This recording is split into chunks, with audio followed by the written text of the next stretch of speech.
Good morning. Daily Dose of Drag and Drive number 66. Guys, I'm going to tell you, we've got a ton of Drag Week content in this morning. So I'm not going to waste any more time. I'm going to jump right into it. I hope you are ready. This is going to be an exciting day. This is the first time we've said exciting live this morning. So get ready. I'm probably going to say that more. Let's start out with the Survive a Drag and Drive tip, pre-hydrate. Add a bottle of water or at least a Gatorade, Pedialyte, Powerade, something like that to your daily intake. You've got to get pre-hydrated before this event. We're going to have some great weather. It's going to be, I think, 70s. There's going to be some 60s in the evening. So maybe some 80s as the highs. We're not going to have some crazy heat, crazy sweat. But listen, you're still going to have issues staying hydrated on the week because you're not going to have time to think about that. So get as much water as you can right now. Now, here's the reason I say that, because you don't want hydration to cost you any kind of ET time.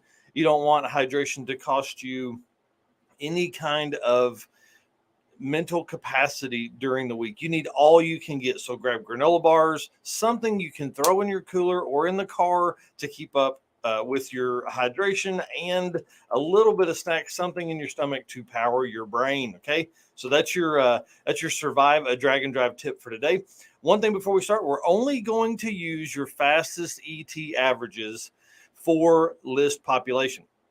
Whenever so say you have ran two events throughout the year, one is a 12-second and one is a 13-second, we're only going to use your 12-second ET to populate the top 100, top 25, 10 through 14-second lists, things like that. We're only going to use your fastest average ET to populate those, okay?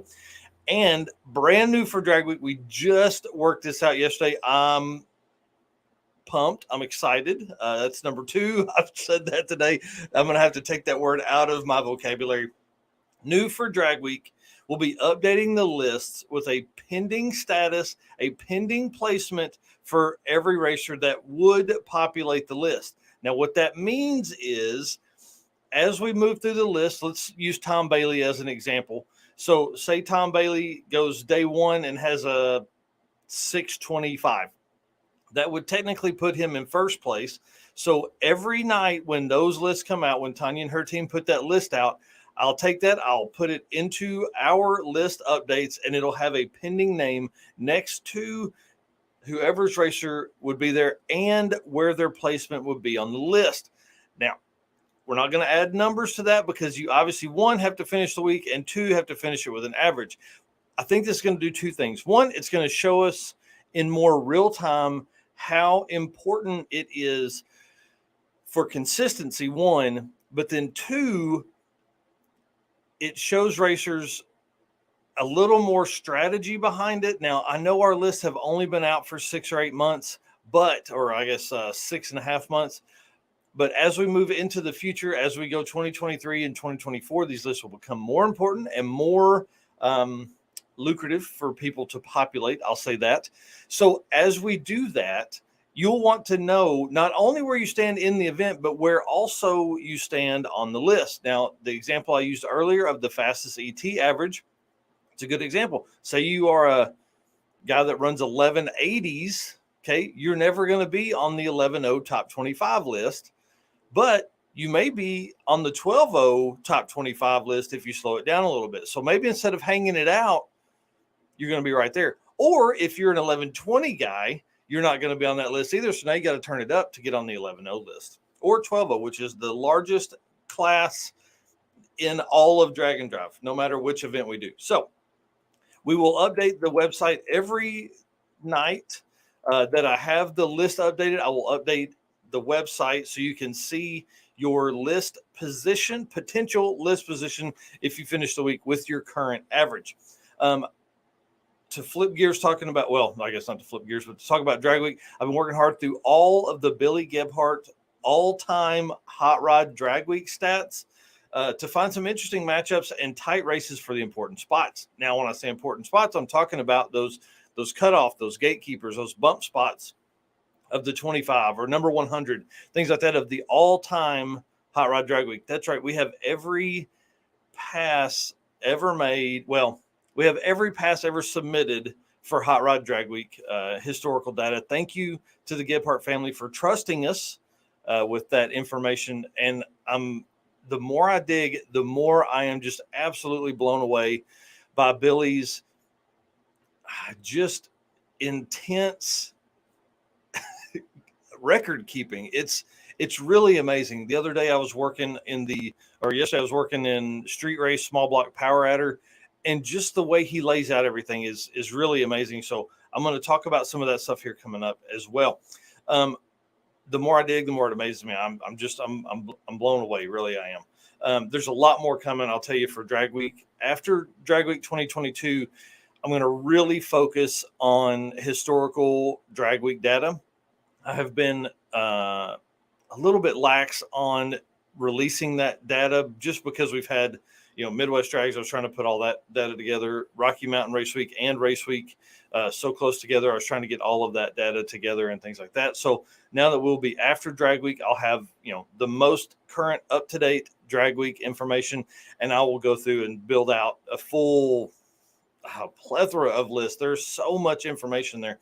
So anyways, I made a post yesterday asking what people wanted to know from all of this data, and Lonnie Tibbs and Steve Trance had some great responses. And so if you have a question or there's something that you want to see in these lists or in these daily dose of drag and drive updates that I'm doing, let me know. Put them in the comments down below. Send me a message asking what you are interested to know. I will say we do have an all-time NA list. And I'm working through trying to figure out how to do a stick shift list. The problem with stick shift is unless they're in stick shift class, there's no way to know, these people are stick shift. So that's going to be a hard one. And it just takes time because I have to post the list. People go, oh no, I should be on that. I had a manual that year, blah, blah, blah. Okay. So Lonnie Tibbs' question is, who has never missed a Hot Rod Drag Week? And the only person to ever attend every Hot Rod Drag Week since 2005 is Tonya Turk. So congratulations to the lady behind all of the data. She is the one that handles all that stuff and is in charge of registration and the teams of people that gather all of this stuff so we can have it out here in the world. She's the only person that has ever attended all of them. Clark Rosenstengel, our buddy in the Camaro, has competed in the most with 15 drag weeks under his belt. So that's pretty awesome. The most consecutive, obviously, is Clark Rosenstengel. He has attended every year since 2006. And when we're up there, I hope he comes to Drag Week for his 16th year this year, because I would like to know maybe why he missed 2005. I think he's told me in the past, but I can't remember. So somebody tag him, tell him to message me. Rick Callahan and Steve Eden follow Clark up. They have attended every year since 2007. And Steve Eden is the only guy to bring the same car every year that he's attended, his 1970 Chevrolet Nova. Now, one other interesting thing that Lonnie brought up was who is talking about DNFs, who has the most, who has never DNF'd. And actually, the most finishes with no DNF is Steve Eden. That's right. The dude that's done 14 of them has never DNF'd in this yellow 70 Nova. His best average was in 2019 with a 10.9020. And then Ross Dudley is just behind Steve with 13 finishes with no DNFs. The most DNFs, though, this is pretty wild. John Huber with 7 of 10 entries. That's right. He has DNF'd 7 out of 10 times. He's always raced street race small block power adder. His best finish so far is 2009 with a 9.3718. A few other notable DNFers are the Schroeder Inns team at 6 of 11 entries, Clark Rosenstengel with 5 of 15 entries, Tom Bailey with 5 of 11 entries, Jeff Lutz with 5 of 9 entries, and Mike Chenoweth and Brian Coleman with 5 of 8 entries. That's right. So not only have they come all the time and make great passes and things like that, they also maybe not make the end of the week. So that was a great question, Lonnie. I really liked the most DNFs. That was interesting. So I asked John why he keeps coming back. 7 times to not make the end of the week would be pretty hard. But he says that drag week is the ultimate test on not only the machine, but the person or people. Also, the reason I have done it so many times is you meet a lot, in all caps, of great people and make great memories. That's right. So not only is it the race side of the aspect there, it is the full on meeting everybody, hanging out, having a great time. And a lot of times going to tracks you've never been to. There are 3 tracks on drag week this year that I've never attended, so I'm excited to get to those. That's third time I've said excited. I think we're going to have to start playing a game on that stuff. Steve Trance asked for the top 3, like 1, 2, 3 spread in street race small block power adder. And so obviously I had to ask why that class, why he chose that class. And he said that what makes this class difficult is making a bumper to bumper stock frame, bolt on suspension, 3,200 pounds plus, 1,100 horsepower typical, 11-inch tire limited car run very tight numbers for the week. We can't run any icebox or turbo plumbing past the firewall.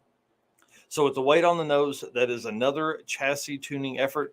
It takes 3 to 4 passes a day most of the week, usually late leaving the track and getting to the hotel real late, even if you have no trouble. One and done is rare if you want to run up front, and Steve definitely does run up front. In the description, there is a article I wrote early on about Steve's and Dustin's car. It's a turbo. It was one of the first turbo LS, or one of the first LS swapped S197 Mustangs in there, and it is literally built for the 850 class of drag and drive events. So pretty awesome car, and obviously father and son combo. We always like those here in the drag and drive community. Speaking of street race small block power adder, so there have in 1,500, more than 1,500 passes submitted for street race small block power adder, there have only been 2 people run a perfect 8.500. The reason that is so cool to me is because everybody, there's a lot of people that build 8.5, 8.5 cars. So 1,500 passes, 10 years of data.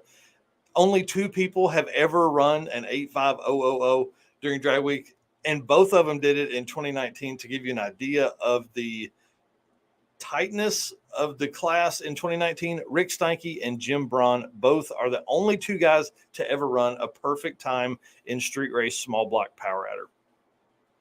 The top 5 finishers for all time, well, since 2012 anyways, because it looked like before 2012 there were some 830 passes turned in. There was an 818 pass turned in. So I don't know what year they made the street race small block power adder class a 850 class, but looks like 2012 to me. So that's what I'm using for this data here.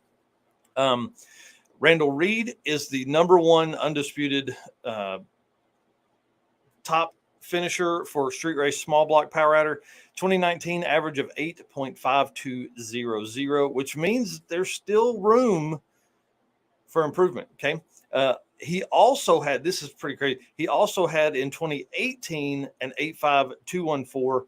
Jason Deutscher is 2017's second place, 8.5224. Now this is all-time top 5 street race small block power adder. Randall Reed 2019's with an 8.5200. Jason Deutscher with 2017's finish of 8.5224. Dustin Trance, who is Steve's son, for his 2021 drag week finish of 8.5225. That's right, 0.0001 behind Jason. So I think he's coming this year to maybe change that up. Tom Franks in 4th place with his 2018 Hot Rod Drag Week 8.5248. And then James Bailey rounding out the top 5 in his 2018 of 8.5279. Now, let's break it down by a few different years here. 2021, Dustin Trance, who's coming back for 2022 with an 8.5225. Rick Steinke in second place, 8.5291. Bill Schwartz, 8.5789. He is also returning for 2022. 2019's top 3 is Randall Reed, obviously with an 8.5200. Rick Steinke, 8.539, and that was one of the times he ran an 8.500 on day 2. And then Brett LaSala, 8.681. So to give you an idea, there is some room there. 2018's top three are Randall Reed, again, 85214. Like I said earlier, Tom Franks in second place with an 85248, and James Bailey with an 85279. The benefit to having all of this data is that we can go back to all of that, of course. Now, I know that's going to bring up some comments and stuff, so we're going to jump into the comments for just a minute here. I've been going longer than I should have, but that's the way it works. So here we go. We got some folks saying good morning. Oh, yeah, epic adventure. That's exactly right. Dragon drives are so awesome. Yep, see you Sunday. I'm excited about that. Good morning.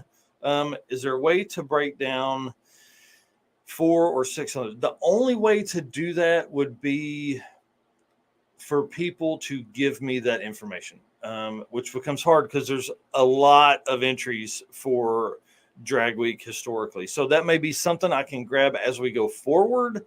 I'm really trying to work out. There's a system that we've been looking at that Midwest Drags uses to keep all of these racer profiles. I really like the way it's laid out. So we're looking at maybe working with them to utilize that for the drag and drive, and it would allow us to have that kind of information, but it would have to be for drivers would have to put that in unless I had it. Looks like we've got Hargett Automotive and Performance. Good morning. I'm ready to see you next weekend, bud. And then dang Pinto Motors, I'm telling you, listen, those Lima motors, they're the real deal. That's what we have in Project Adamant, our little MG. Oh yeah, full drag week prep over at Hargett Automotive and Performance. I can only imagine what they've got going on. The car is going to be out this year. It's going to look, it's going to be great. I'm excited. 1 year went out due to the flu and my co-pilot's kidney stones. Man, that's what's wild about all this stuff, because it's not just something with the car that may take you out. You know, you may physically not be able to do it, or mentally. What is this? What are you talking about? Football season is in full effect. What's football? We don't watch nobody kick no balls around here. It's a race car season, but it's good weather. All right, guys, we're gonna flip it. We're gonna go to some event updates, talk about some stuff, because there are some fun things that happen. A few spots. I messaged Nathan Shaw yesterday with One Guy's Garage. One Guy's Garage Drag Weekend. It starts on September 23rd in Cordova. If you are looking for a drag and drive event, that is a great one. They are very limited. They only limit it to 50 cars. There are guys that have been doing that event since the beginning that come back. Talk about a tight-knit family. They are it. One Guy's Garage Drag Weekend starts September 23rd. Yep, I wish I had a little more time off. I would leave from St. Louis and go to Cordova and watch that race and attend it, but I don't. There are still a few open spots for Carolina Drag Cruise. He's right up against the limit, I think. It's October 6th through 10th. And then message with Devin and Tom the other day. Registration is still open for the Southeast Street and Yeet. The Street and Yeet, they want to have a few more than 100 cars, because you know how it works. You register for more, it ends up being at your limit. So registration for Southeast Street and Yeet in the Carolinas is still open for that. And registration for King of the Open Road starts on September 19th, Monday at 8 a.m. There's 200 spots. Be ready. I'll have the link. I don't have it here in the description right now. I'll have it in the description here shortly. And then registration for Sick Week opens October 1st. Okay. They had said September 17th, but with getting 6 Seconds 2.0 ready for Drag Week, they decided to push it back a little bit. That event is February 12th through 17th. Again, registration for Sick Week, for open registration, general registration, is October 1st. Sick Ward is growing. Tom said yesterday in a video that there's going to be 250 open spots for Sick Ward. So that grows this event to 600 cars. That'll be the largest group of drag and drive cars ever, right? So they have 350 limit on the racer entry, but now 250 Sick Ward cars. Talk about a party. That's going to be a great time. If you need to put that on your list. October 1st is registration. And now we were talking about getting 6 Seconds 2.0 ready. Yesterday, Tom posted that it's for sale. I can't believe it. And it's cheap. I feel like it's really cheap. $295,000. Now, I don't want to pull all the equity out of my house and talk to my wife and be like, hey, can I go buy this car? Because that'll never happen. But if somebody wants to lend me $450,000, or well, give it to me, I'll go buy the car gladly. And you can buy it. If you buy it by Friday, they'll take it to St. Louis for you, and Steve will be your co-pilot. So listen, put it in your cart. Maybe they got some kind of discount code that'll happen in your email. I don't know. I'm too scared to put it in my cart, to be honest. So you can buy that car today. You can have Steve Morris as your co-pilot. This is a car that has won Drag Week twice. It's the only drag and drive car to ever run a 5 in drag and drive competition. It's insane. Lastly here, and then we'll jump into some of the comments again. For Drag Week, Sick the Mag is offering a text service to keep up with the location of the ice cream truck, which Joe Barry is driving. They're also going to do lane calls and more information as they go through the week. It's a text app. So text Drag Week 2022. You have to text Drag Week 2022 to 248-278-0798. It's down in the comments or in the description. You can see it. They're using Drag Week as a test for Sick Week. So definitely jump in there, get that, be caught up on everything that is going to be happening during Drag Week. I love the community app. It's a great way to keep updated with everybody that's following you and everything like that. Oh, Chris here says that he is coaching his son. So, okay, that's the only thing that is okay for you missing Drag Week. Hand egg, who cares about that? Somebody's asking here, who do I think will win street race small block power adder at Drag Week? Well, I'll tell you this much. Steve and Dustin Trance are coming swinging for the fences. Any street freak ideas for Sick Week 2023? I don't know, but we'll see Tom next week, and I'll definitely ask him. All right, guys, it's 7:56. I've got to go. I've got to get to work. Got to make sure my daughter made it on the bus. Hopefully she did. She did not yesterday, so that was pretty interesting. All right, y'all, thank you very much. I do want to say thank you. You can see up here in the corner, Sweet Patina. We will have a full built for drag and drive segment tomorrow with 2 cars that I'm excited about. Oh, shit, that's 4 times I've said excited. Somebody's got their money on Acton. But I want to say thank you to Sweet Patina for getting behind us and supporting us. It's a big step in the right direction. I hope that you guys are supporting them and have at least gone to their website and looked. They are offering us a discount code DND57 for 10% off anything you purchase on the website. They have all kinds of patina care products, all kinds of paint products, all kinds of they've got this new nut busting that sounded bad skeet sauce that is to help like a penetrant for WD-40 replacement, things like that, and obviously apparel, all kinds of cool stickers and things like that. Those guys live the life. They have driven more than 50,000 miles in their 57 Nomad or 57 wagon with a rooftop camper on it. Pretty awesome setup and super nice. And obviously they support us, so I would appreciate it if you would support them. All right, guys, I'm out of here. We'll see you in the morning for another daily dose of Drag and Drive.